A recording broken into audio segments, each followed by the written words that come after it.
Բարև ձեզ։ Վարչապետ Նիկոլ Փաշինյանի հանգստյան օրերին քարոզչական հերթական մարզային այցի ընթացքում քաղաքացիներից մեկը նրան հարց ուղղեց, թե ինչ գնով է ձեռք բերել այն ինքնիշխանությունն ու անկախությունը, որի մասին խոսում է շարունակաբար։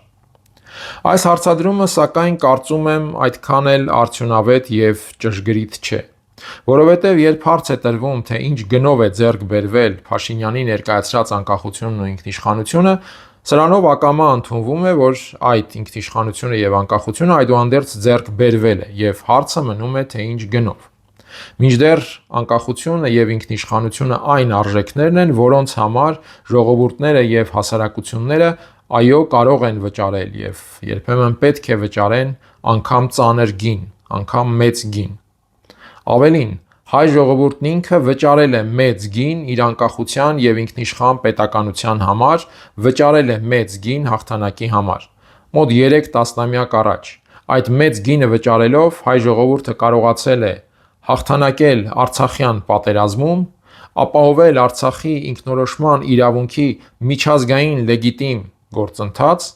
եւ բնականաբար այդ ամենին զուգահեռ եւ այդ ամենից առաջ ձևավորել իր անկախ պետականությունը, որը միանգամայն լեգիտիմորեն ներգրավվել է միջազգային կյանքին, դարձել միջազգային կյանքի լիարժեք անդամ եւ այդ կարգավիճակով նաեւ ներգրավվել Արցախյան հակամարտության խաղաղ կարգավորման գործընթաց, որն իրականացվել է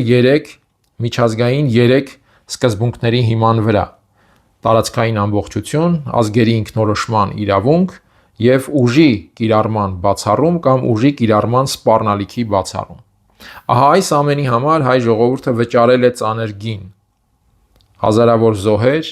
զրկանքներով ապրող սերունդ, արտագաղթ, եւ այդ ծանր գինը վճարելով հայ ժողովուրդը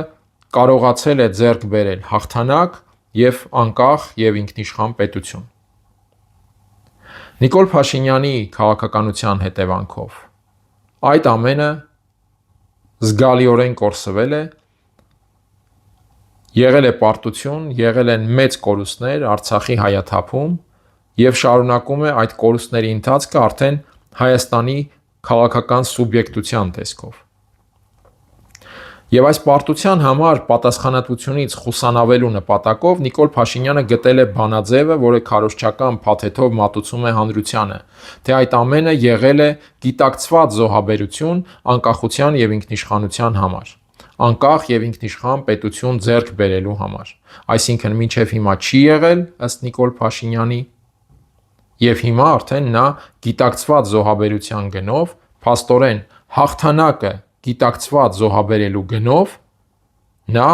ներկայացնում է իբրև թե ձեռք է բերել անկախ եւ ինքնիշխան պետություն։ Ահա այս բանաձևն է, որ ակամա ընդունվում է, եթե մենք դնում ենք, թե ինչ գնով է դա ձեռք բերվել։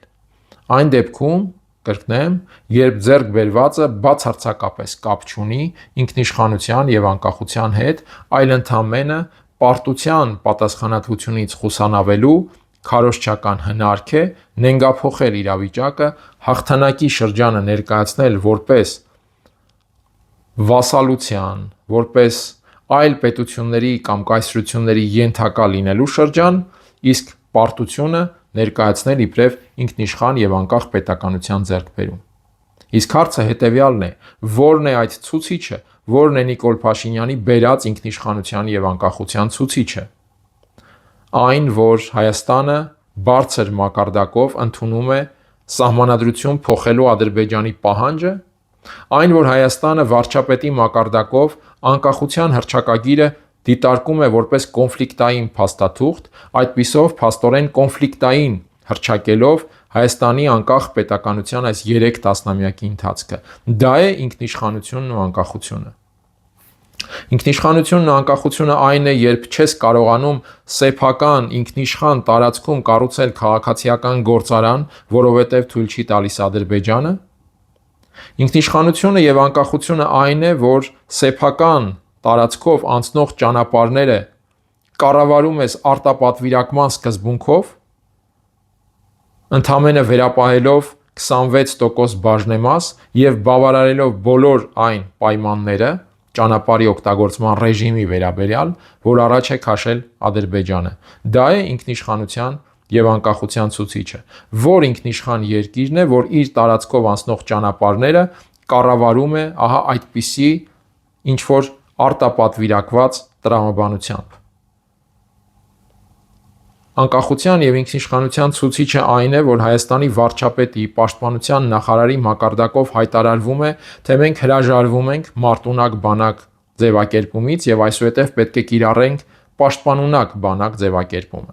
Եթե դա չի արվում, որովհետեւ Ադրբեջանին դուր չի գալիս մարտունակ բանակ արտահայտությունը, ապա ել ինչի համար է արվում։ Ինչին է խանգարում մարտունակ բանակ արտահայտությունը։ Իսկ ինչպիսին պետք է լինի ցանկացած երկրի բանակ, եթե ոչ մարտունակ։